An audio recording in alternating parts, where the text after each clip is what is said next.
Saí da estrada e entrei em um posto de combustível com 2 bombas, no meio do nada, por volta de 1h30 da manhã. Acho que estava um pouco atordoado de tanto cansaço, porque, enquanto dirigia meu veículo até o posto, tudo parecia o mais normal possível. Meus olhos estavam fixos no mostrador da bomba enquanto eu abastecia meu carro, esforçando-me para não gastar um centavo a mais de $30. Então, foi somente quando fui até o quiosque para pagar que percebi que algo estava errado. A primeira coisa que me chamou a atenção foi que não havia ninguém atendendo este quiosque. A princípio, apenas esperei, pensando que o funcionário estava fazendo uma rápida pausa para ir ao banheiro ou algo assim.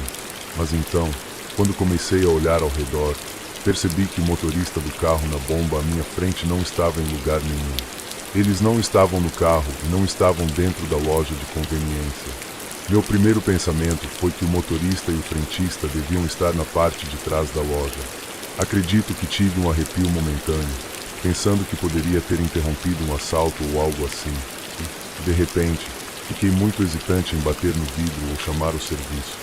Lembro-me de me virar para verificar o carro estacionado à minha frente e pensar, se é Honda, então vou sair daqui. Mas parecia-me que era um Série 3 2011. Agora, se você não sabe, os Hondas não são muito fáceis de roubar. Por outro lado, os BMW S nem tanto. Embora isso não tenha excluído completamente a possibilidade de que houvesse um assalto em andamento, isso me tranquilizou o suficiente para que eu começasse a bater no vidro e perguntar se havia alguém ali. Eu bati uma vez, depois 2 vezes, e, na terceira vez, bati no vidro. Em poucos minutos, me ocorreu que algo muito incomum estava claramente acontecendo. Meu primeiro pensamento foi tentar a porta da loja de conveniência. Eu tinha certeza de que deveria estar trancada, mas quando empurrei, a porta se abriu para mim. Fui até o balcão, gritando olá o tempo todo, e então pensei que poderia ter havido algum tipo de emergência médica. Pulei o balcão e dei uma olhada ao redor da parte de trás da loja. Havia um banheiro, um depósito e um pequeno escritório, mas todos os 3 estavam destrancados e vazios. Só então percebi que o posto de gasolina inteiro estava completamente deserto.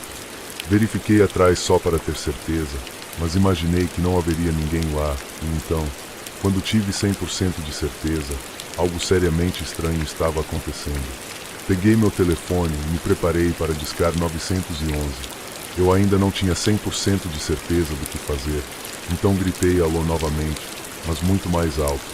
Quando não obtive resposta, chamei a polícia.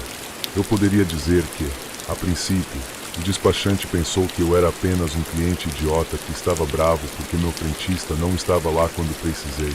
Mas quando expliquei corretamente que não havia literalmente ninguém para ser encontrado em nenhum lugar, ela começou a levar minha ligação um pouco mais a sério. Ela perguntou onde eu estava. Quando eu disse a ela, perguntou se parecia que havia ocorrido um assalto. Lembro-me de perguntar como diabos eu saberia, mas ela explicou que, se houvesse ocorrido um assalto recentemente, o funcionário ainda poderia estar escondido em algum lugar. Eu senti uma pontada de frustração, porque, como eu disse, provavelmente olhei em todos os lugares, exceto na caçamba ao redor do posto de gasolina.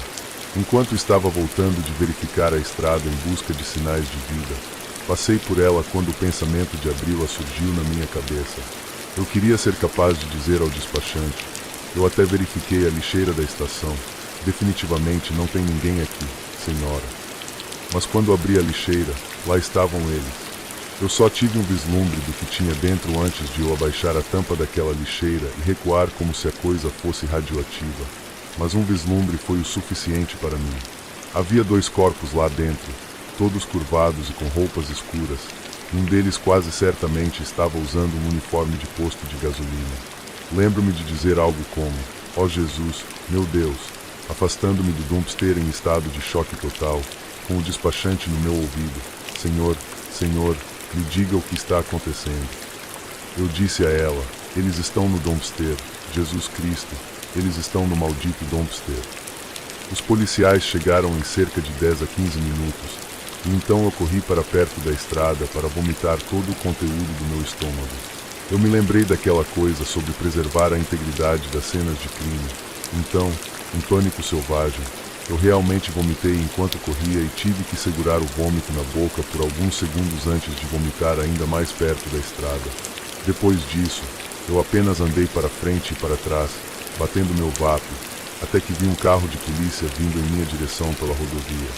Depois de falar com um dos policiais por alguns minutos, ele me disse que eu estava livre para sair.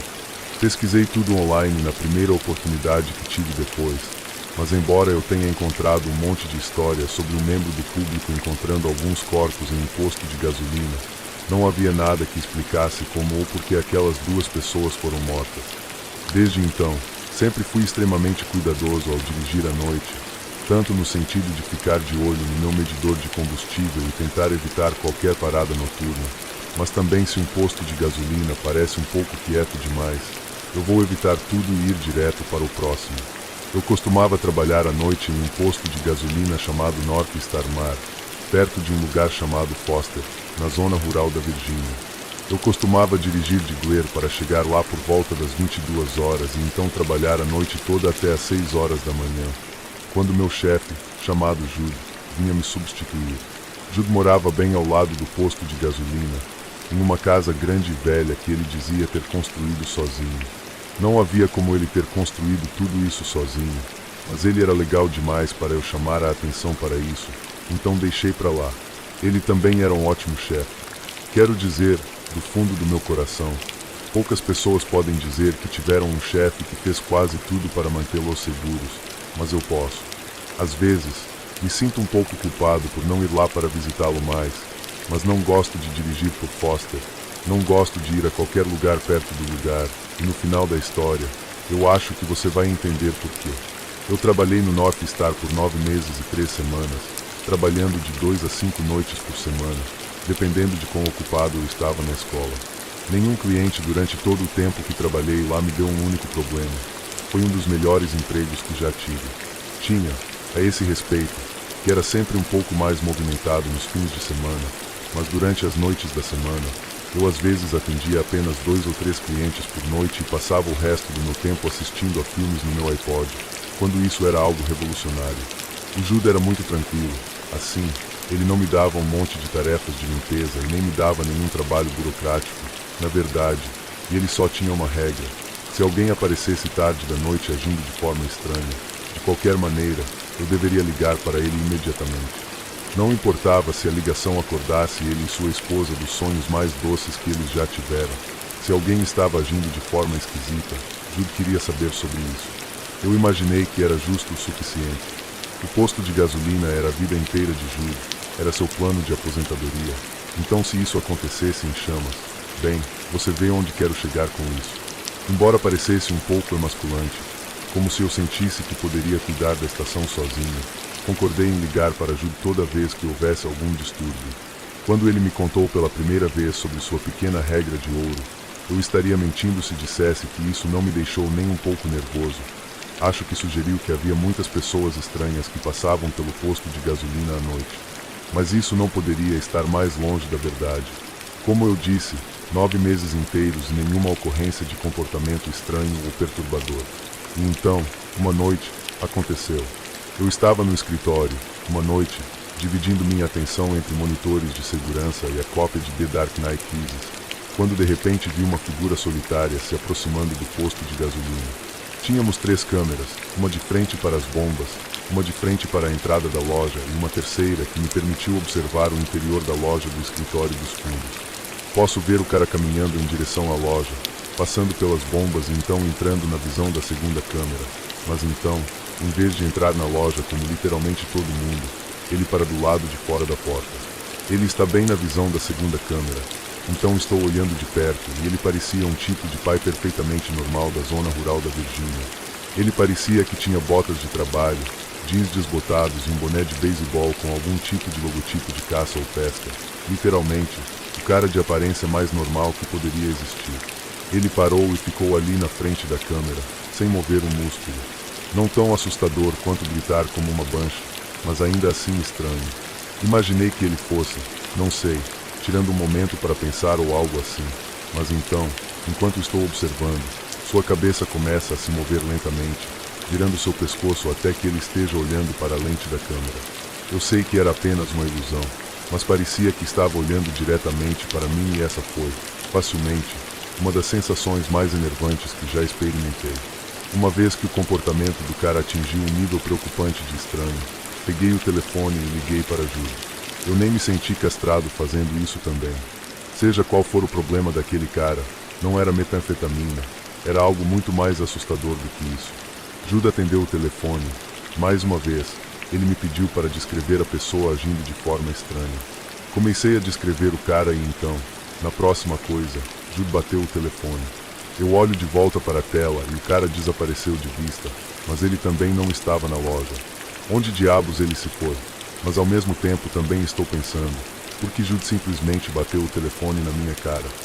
Ele me disse para ligar para ele se algo estranho começasse a acontecer. Na primeira vez, ele parecia sonolento, mas bem calmo. Então eu estava me perguntando o que era tão diferente naquela época, quando de repente o vi nos monitores. Judy estava correndo em direção ao posto de gasolina e nada, mas com sua cueca boxer e uma regata, e ele estava carregando uma espingarda nas mãos. Ele invadiu a loja e me perguntou onde ele estava. Então, quando eu disse que o cara simplesmente desapareceu e que eu acho que ele simplesmente foi embora, Judy passou correndo por mim no escritório para verificar os monitores.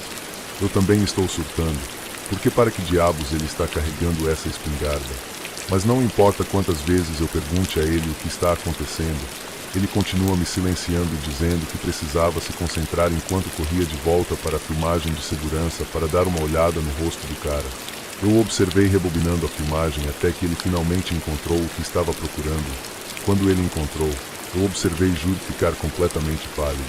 Quem quer que fosse, Judy estava com tanto medo dele que sentiu a necessidade de vir correndo com uma espingarda para me proteger, e isso me assustou muito também. Judy me mandou para casa naquela noite, depois de chamar a polícia, e no dia seguinte, ele ligou para dizer que entenderia se eu não quisesse voltar a trabalhar. Eu perguntei uma vez se ele poderia me dizer quem era o homem, e Judy fez uma pausa e então repetiu a parte sobre entender se eu não quisesse voltar. Agradeci a ele pelo trabalho, desejei-lhe sorte e então desliguei. Como eu disse antes, eu ainda me sinto culpado por não ter ido vê-lo mais. Ele era um cara legal e um chefe legal, mas sem saber quem era aquele cara, sem saber por que Judy tinha tanto medo dele, eu não conseguia mais me colocar na posição de trabalhar para ele.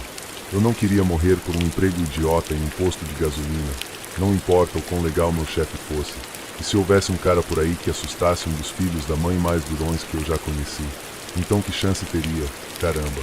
Minha mãe costumava trabalhar na Boa Mudança, em um posto de gasolina no início dos anos 90. Este é um daqueles postos de gasolina familiares, então normalmente havia apenas uma pessoa trabalhando no posto por vez durante a noite. A agenda da minha mãe coincidiu com a de uma de suas colegas de trabalho por 2 horas porque, aparentemente, houve um assalto à mão armada na mesma área na noite anterior, então o dono estava um pouco preocupado em ser o próximo alvo dos ladrões. Depois de cerca de 2 horas, a colega de trabalho da minha mãe foi embora. Cerca de meia hora depois, havia uma garota gótica que entrou na estação e comprou um maço de cigarros. A garota estava inquieta, mas educada. Minha mãe disse à menina para ter uma boa noite e começou a limpar a caixa de cachorro-quente. Enquanto minha mãe começava a limpar, ela percebe que a menina não sai da estação. A menina então começa a andar por cerca de 5 minutos, apenas olhando para itens aleatórios nas prateleiras. Minha mãe finalmente para o que está fazendo e pergunta à menina se ela precisa de alguma coisa. A menina vai até o balcão e diz à minha mãe que o carro dela ficou sem gasolina na rua, então ela precisa abastecer. A menina não quer uma lata de gás, então minha mãe pega uma das latas de gás atrás do balcão e diz à garota o preço da lata. A garota então diz que não tem dinheiro suficiente para a lata. Veja bem, ela literalmente acabou de comprar um maço de cigarros. Minha mãe meio que usa o coração na manga mais do que ela quer às vezes, então ela diz à garota que vai comprar a lata de gasolina para ela. A menina então sorri e agradece à minha mãe. Minha mãe deixa a menina saber que ela não tem dinheiro suficiente para comprar gasolina para si mesma, e muito menos para outra pessoa. A menina parece aceitar isso, então, agradece a minha mãe profusamente. A menina diz que tem alguém que pode ligar que vai passar no posto e dar a ela algum dinheiro para gasolina. Minha mãe então pergunta se ela tem troco suficiente para o telefone público e a menina diz que sim. Ela agradeceu a minha mãe mais uma vez pela lata de gasolina e então vai embora. Minha mãe é muito boa em ler as pessoas, enquanto a garota gótica parece educada. Há algo em toda a situação que estava realmente dando más vibrações à minha mãe. Minha mãe olha para as imagens de vigilância que dão uma visão externa da estação. Em vez de caminhar até o telefone de pagamento, que fica à esquerda da porta da frente, a garota começa a caminhar até uma van que está estacionada bem perto da saída da estação. A garota então caminha até o lado do passageiro da van e começa a falar com alguém que está dentro da van. Ela aponta algumas vezes na direção da estação, enquanto minha mãe está secretamente rezando para não ser roubada. A conversa entre a garota gótica e quem estava na van dura apenas 1 ou 2 minutos, e minha mãe apenas observa enquanto a garota gótica começa a andar de volta para a estação. A garota gótica diz à minha mãe que conseguiu algum dinheiro para gasolina com o tio dela, mas quando tentou abastecer, teve alguns problemas com a manivela da bomba de gasolina. Veja bem, as bombas de gasolina do posto são literalmente suas bombas básicas, sem emoção. A menina então perguntou à minha mãe se ela poderia sair e ajudá-la. Minha mãe finge que sim, mas começa a entrar em pânico por dentro. Ela então diz à menina que não pode sair da estação, então pede para a menina tentar outra bomba. A menina diz que tentou todas, mas não consegue descobrir como elas funcionam. Ela pergunta novamente se minha mãe poderia sair e mostrar a ela como uma das bombas da estação funciona. Minha mãe se desculpa e então explica que não pode deixar a estação sem supervisão ou será demitida. Ela diz à garota que tem um posto de gasolina a apenas um quarteirão da rua e que sempre tem vários funcionários na equipe, então ela deveria ser capaz de conseguir que alguém a ajude lá.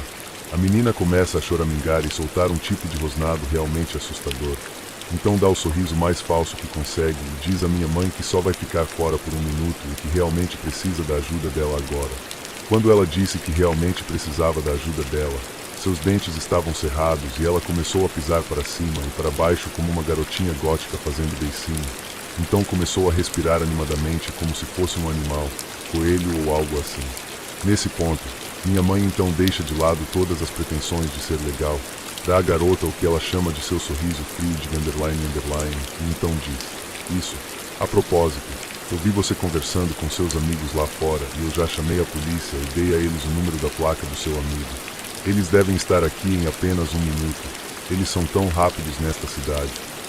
Minha mãe estava blefando. Felizmente para ela, a garota parece acreditar, pois a garota gótica sai rapidamente da loja, entra na van e, antes que ela possa fechar totalmente a porta lateral da van, a van já está saindo do estacionamento. Minha mãe acabou ligando para a polícia mais tarde e então deu uma descrição geral da van e da menina. Não demorou muito para a polícia encontrar a van. Ela aparentemente havia sido abandonada na beira da estrada, perto de uma área arborizada. A menina e suas amigas tinham usado martelos e estiletes para destruir o interior da van. A polícia não sabia o que a menina e suas amigas tinham planejado fazer com minha mãe, mas disseram que o que quer que fosse provavelmente nem era um assalto.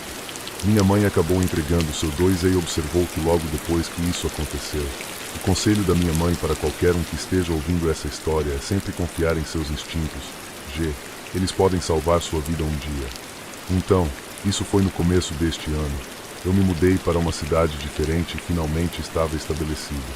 Meu novo lugar era na noite antes do Natal, e a família viria cedo naquela manhã. Então passei a noite limpando e me preparando para o dia seguinte.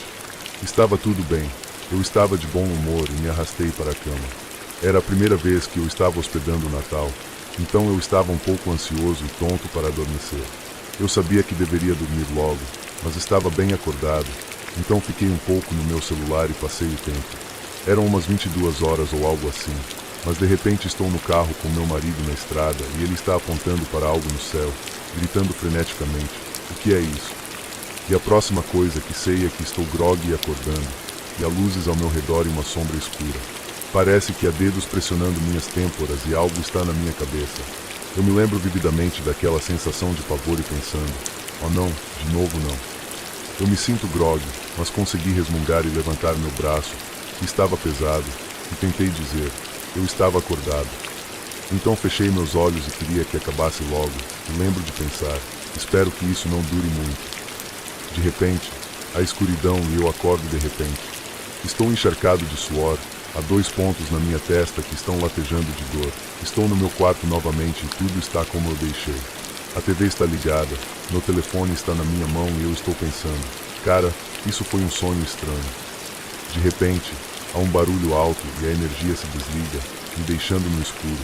Isso me assustou até a morte também, e eu pulei e tentei acordar meu marido, que estava dormindo profundamente. Finalmente, depois de alguns segundos, a energia voltou e meu marido pensa que eu sou apenas boba. O problema é que eu entendo que poderia muito bem ter sido apenas um sonho.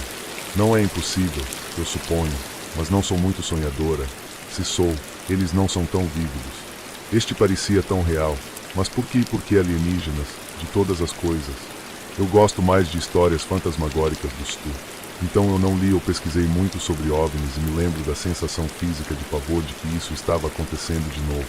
Eu podia sentir meu estômago embrulhar e me senti mal quando pensei, não, isso de novo.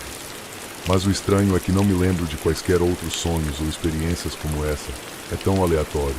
Era Natal também, então eu definitivamente não estava pensando em alienígenas ou algo assim. De qualquer forma, não sei o que pensar sobre nada disso. Acho que estou apenas compartilhando para entender do meu peito e estendendo a mão, suponho. Então, se você tiver alguma ideia sobre o que isso pode ser, por favor, me avise.